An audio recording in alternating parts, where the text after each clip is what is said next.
Hello students, I welcome you all to my YouTube channel ePolitical Science.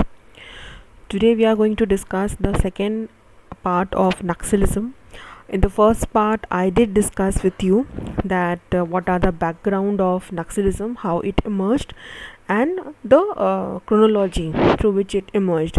And I also told you that this is a subpart in social movement and you have to study in democratic process and social movements in contemporary India, this paper. Let us continue with this Naxalism, and now we are going to do today the causes of Naxalism. Why did it spread and what are the major causes?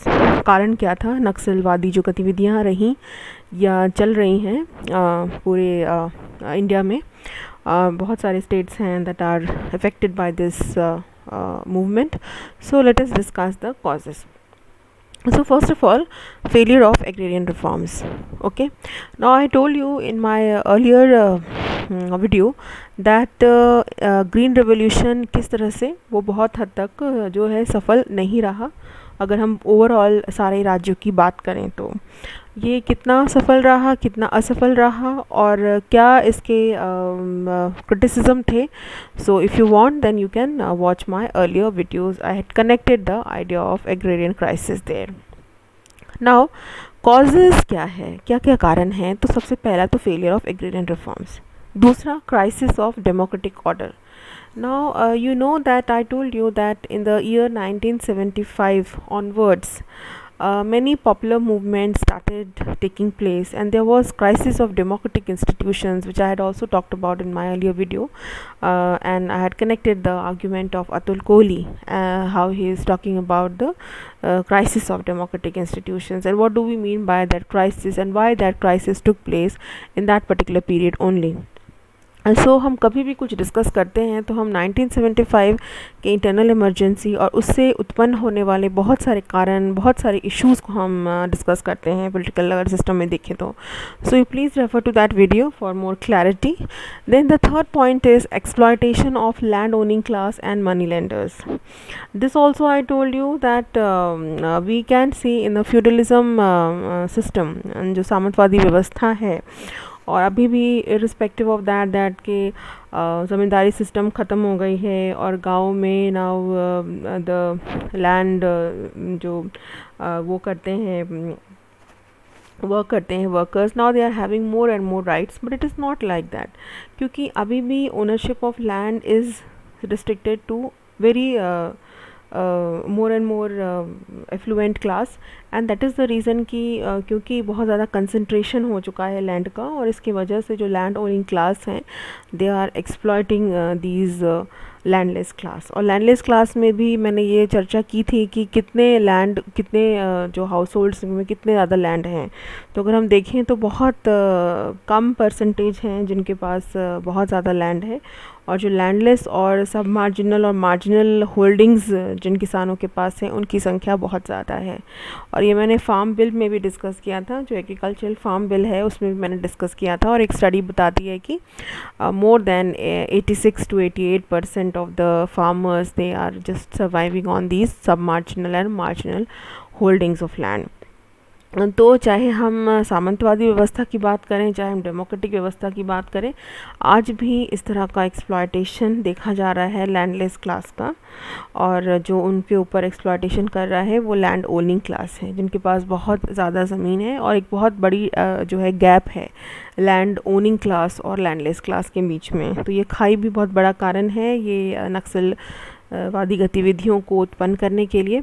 And then the issues of money lenders, how they are just exploiting these landless class and these workers, चाहे industrial workers की बात करें, agriculture workers की बात करें. So these workers, these farmers, they are डेब्ट ridden and so they have to again and again ask for money from these money lenders and they keep on exploiting them in the name of कि कभी आप इसको गिरवी रख दीजिए, आपके पास अगर कोई और कुछ कागज़ात हैं, ज़मीन की कागज़ात है तो उसको आप गिरवी रख के, अगर बहुत सारे वो साइन वगैरह भी करवा लेते हैं उनसे, और अगर साइन नहीं कर सकते, जो पढ़े लिखे नहीं हैं तो अंगूठा छाप हैं तो उनसे अंगूठा लगवा लेते हैं. और ऐसे बहुत सारे केसेस देखे गए हैं जहाँ पे उनकी संपत्ति या जो भी उनके पास लैंड है, they have to get rid of those things because of their unaware thing, and they are not literate.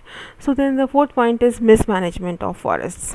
अब हम देखते हैं कि पूरा का पूरा जो ये नक्सल गतिविधियां हैं, ज़्यादा हमने देखा है कि ये जंगलों में या बहुत रिमोट एरियाज़ में, जो इनएसेसिबल एरियाज़ हैं, जहाँ पे चाहे काउंटर इंसर्जेंसी जो डिप्लॉयड फोर्सेस हैं वो नहीं जा सकती, पुलिस फोर्सेस नहीं जा सकते, या कोई और ऑफिसर्स हैं जो इसके इंचार्ज हैं इन चीज़ों को देखने के लिए, वो नहीं जा सकते.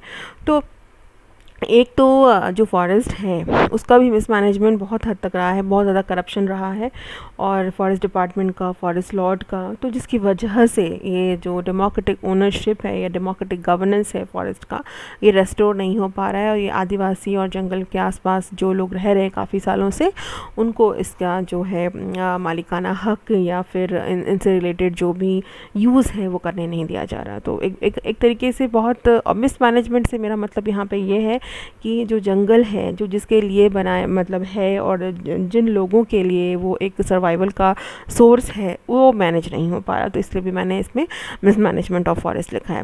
Then regional disparities within the region. Now when we come across that, एक ही स्टेट के अंदर अगर हम झारखंड की बात करें तो कुछ जो एरिया हैं काफ़ी डेवलप्ड हैं और कुछ एरिया अंडर डेवलप्ड हैं. और पहले जब झारखंड बनने से पहले नॉर्थ बिहार, साउथ बिहार, जो साउथ बिहार झारखंड का पार्ट रहा, नॉर्थ बिहार बिहार का पार्ट रहा, तो south Bihar was not too much developed. That is the reason there was a demand for a separate state, autonomous state.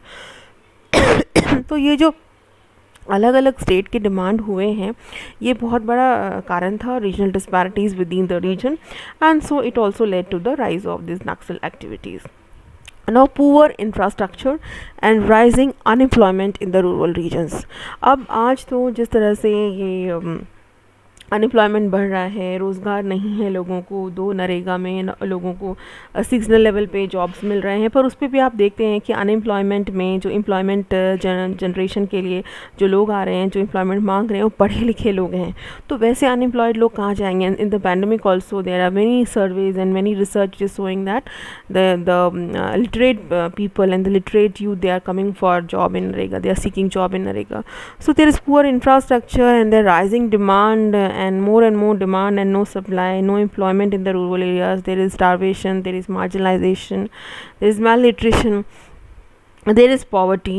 Now the seventh point is lack of accessibility to these areas. I told you that since these areas are very remotely located and they are the internal parts of the most of the areas, so forested area होते हैं, और यहाँ पे बहुत accessibility, ना internet facilities हैं, ना mobile के नेटवर्क आते हैं. तो यहाँ पे ऐसी जो गतिविधियाँ हैं, नक्सल गतिविधियाँ, और नक्सलाइट छुपते हैं और वहाँ वो अपने जो भी एक्टिविटीज़ करते हैं और पुलिस उन्हें पकड़ भी नहीं पाती, और बहुत सारी जो इश्यूज़ हैं वो इन चीज़ों की वजह से. अगर ये एरियाज़ डेवलप हो जाएँ तो फिर इस तरह की एक्सेसिबिलिटी और जो है सोफिस्टिकेशन वो नहीं रहेगा.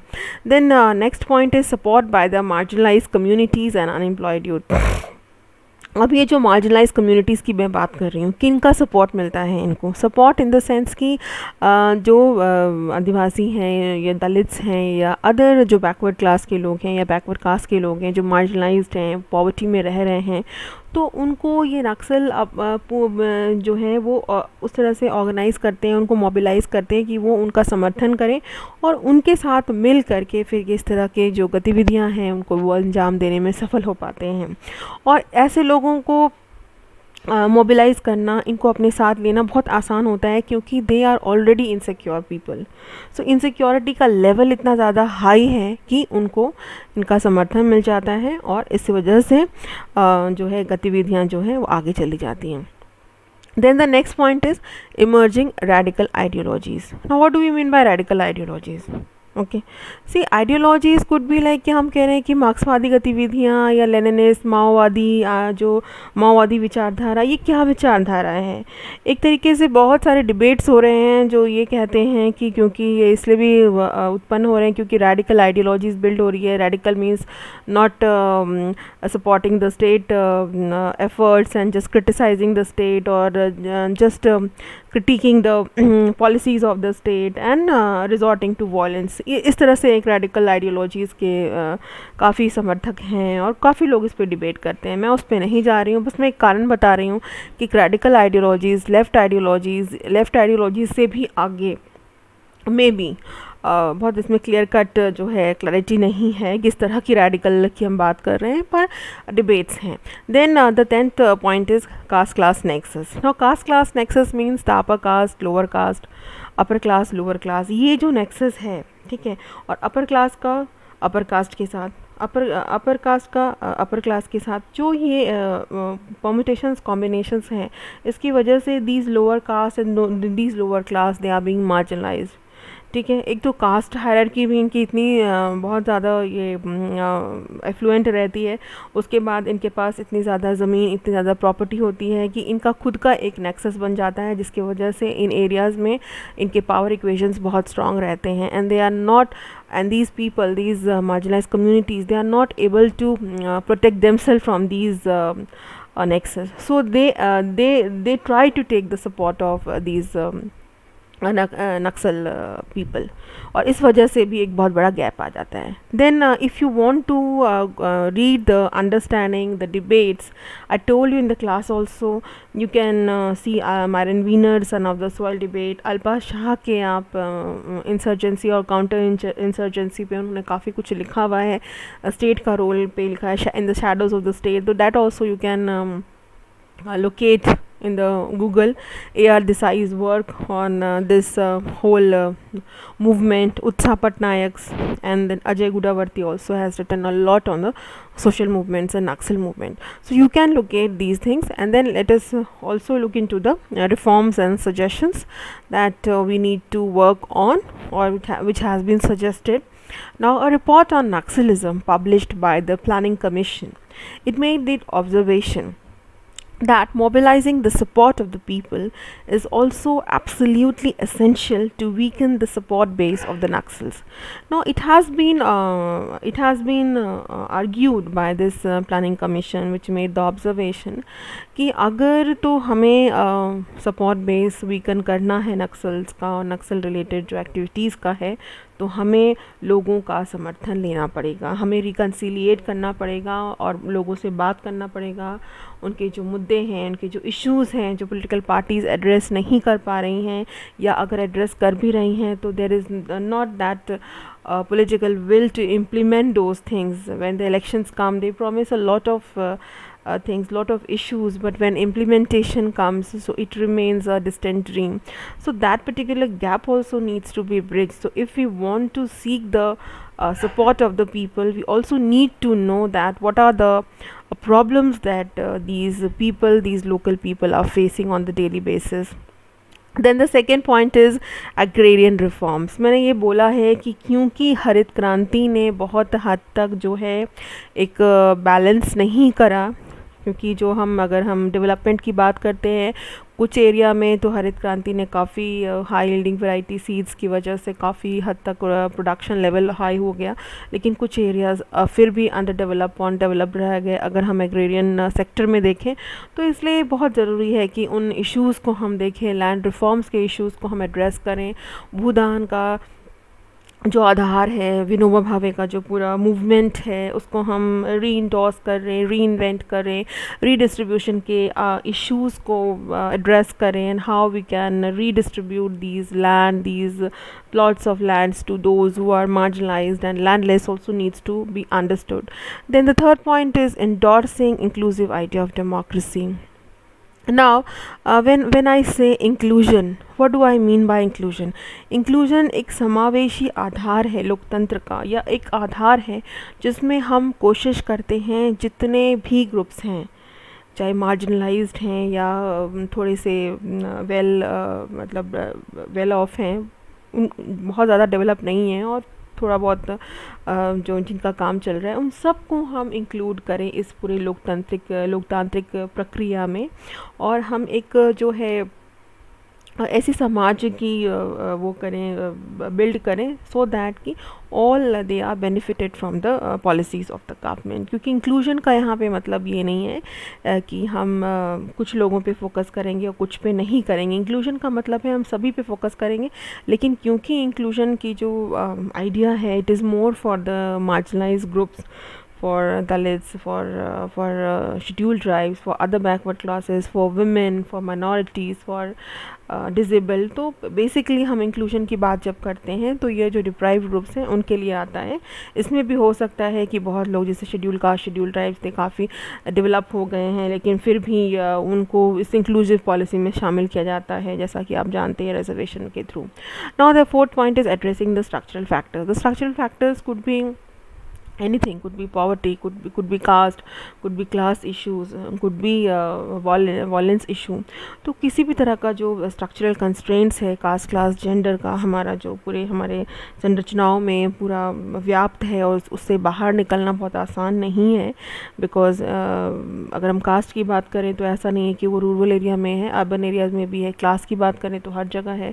अगर हम एथनिसिटी की बात करें तो वो भी आज है, and then also gender also. तो the structural factors, they are more or less everywhere in India, and so we need to address these structural constraints, these deep rooted social discrimination which is there in society. Unless and until we address this, we can't just portray or we can talk about Naxalism in just law and order connotation, that it is a law and order problem. So no, it is not a law and order problem only. So it is a complex issue. Naxalism is a complex issue which needs a comprehensive strategy to address. Also, next point is development in the rural and remote areas. So I told you that there is a need for human face of development, and not development, neoliberal development, which we all are addressing, which we all are seeing. I'm not critiquing the neoliberal development, though neoliberal development has done a lot. It has come up with many policies, many strategies to address these issues of the local people. But we need to understand that the human face of development is still missing, and so we need to incorporate that, and the state needs to incorporate, state needs to work on those policies, that gap that still is there. Then the poverty alleviation program which I told you, किसी भी तरह का poverty alleviation. और आज state बहुत सारे poverty alleviation programmes को लेके आ रही हैं, पॉलिसीज़ को लेके आ रही हैं, ठीक है। चाहे हम वो हम योजनाओं की बात करें, जो भी सरकार की योजनाएं हैं, अगर वो साक्षरता से रिलेटेड है, एजुकेशन से रिलेटेड है, हाउस होल्ड से रिलेटेड है, या फिर सैनिटेशन से रिलेटेड है। और आज बहुत सारे सैनिटेशन प्रोग्राम्स भी हो रहे हैं, बहुत ज़्यादा प्रोग्राम्स हो रहे हैं। तो जिस तरह से पॉवर्टी एलिवेशन प्रोग्राम्स चल रहे हैं, it is no doubt it is doing a lot of effort to curb this problem of malnutrition, but still a long course remains to go, and we need to focus more and more such mid day meal program, और इस तरह की जो बहुत सारी programme है, आयुष्मान भारत योजना, जिसमें हेल्थ इश्यूज़ पे भी काफ़ी सरकार वर्क कर रही है, और ये कैशलेस ट्रांजैक्शंस की पॉलिसीज़ हैं। So there are many things and many thing, but the poverty alleviation program should not just remain in theory, it has to be implemented. और हमें ग्रास रूट पे जाके देखना भी होगा कि ये सारे प्रोग्राम्स कितने सफल और असफल हो रहे हैं। Then the modernization of the police force. Police force की modernization is very important, because जो भी अभी पुलिस, जो जिस एक्ट पे हम पुलिस फोर्स काम कर रही है, वो एक कॉलोनियल एक्ट है, और कॉलोनियल एक्ट से बाहर निकलने की ज़रूरत है पुलिस फोर्स को। और पुलिस फोर्स किस तरह से अपने जो मॉडर्न जो आइडियोलॉजीज़ है, in the sense that modernity, human rights, और जितने भी पॉजिटिव आइडिया है, वर्क कल्चर है, उसको इनकॉर्पोरेट करे। और जो कॉलोनियल आइडियोलॉजी है, that brutal mindset of just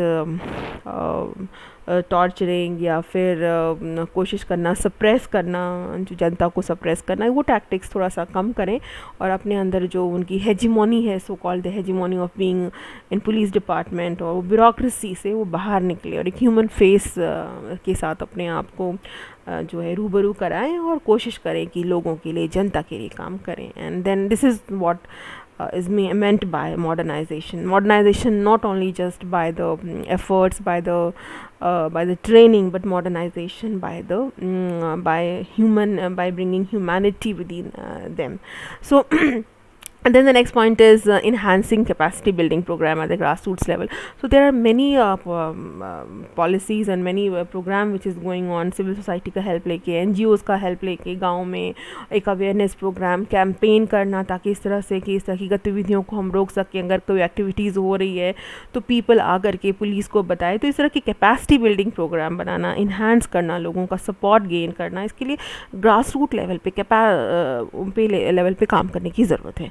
And last is the coordination both at the center and the state level, which also endorses the idea of cooperative federalism, क्योंकि हम देखते हैं कि cooperative federalism का आधार बहुत strong है Indian political system में, और एक कोऑर्डिनेशन की ज़रूरत है. सेंटर एंड स्टेट लेवल के दोनों साथ मिलकर काम करें, क्योंकि हम देख रहे हैं बहुत सारे states they are affected by these Naxal activities. So the center and the state, they need to come to a common platform. They need to chalk out strategies, and there are many strategies which are not working to an extent nowadays. So we need to re-look into those strategies. What are the strategies which we have already been planning and we have not been able to implement it in the practical sense? We need to work on those strategies. So what we can conclude by overall our findings, our part 1 discussion, that Naxalism is not a law and order problem alone.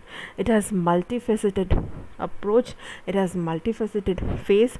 It is no doubt a comprehensive issue, so which needs a comprehensive strategy, a multiple strategy, a thought out process, and a human face of development. So that is very important, students. So I hope I tried my level best to explain in brief overall the causes of Naxalism, as well as the solutions, the suggestions, and how do we see Naxalism in today's context. So if you have any questions related to the thing which I explained you today, you can put a comment and I will obviously respond to your question. So have a nice day. Thank you. Take care.